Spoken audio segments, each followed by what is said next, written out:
صحبت کے چار زہر امام زین العابدین رحمہ اللہ کی بیٹے کو سنہری نصیحت۔ امام زین العابدین رحمہ اللہ نے اپنے بیٹے باقر رحمہ اللہ کو نصیحت کرتے ہوئے فرمایا، بیٹا، چار آدمیوں کے پاس نہ رہنا، راستہ چلتے ہوئے ان کے ساتھ تھوڑی دیر کے لیے بھی نہ چلنا۔ کہنے لگے کہ میں بڑا حیران ہوا کہ وہ اتنے خطرناک ہیں۔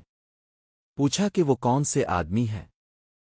فرمایا، ایک بخیل آدمی، اس سے کبھی دوستی نہ کرنا، اس لیے کہ وہ تجھے ایسے وقت میں دھوکا دے گا جب تجھے اس کی بہت ضرورت ہو گئی۔ دوسرا جھوٹا آدمی کہ وہ دور کو قریب ظاہر کرے گا اور قریب کو دور۔ تیسرا فاسق آدمی، کیونکہ وہ تجھے ایک لقمہ کے بدلے ایک لقمہ سے بھی کم میں بیچ دے گا۔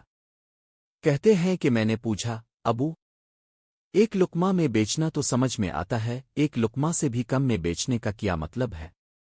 فرمایا کہ وہ تمہیں ایک لقمہ کی امید پر بیچ دے گا۔ چوتھا قط رحمی کرنے والا آدمی، کیونکہ میں نے قرآن پاک میں کئی جگہ اس پر لعنت دیکھی ہے۔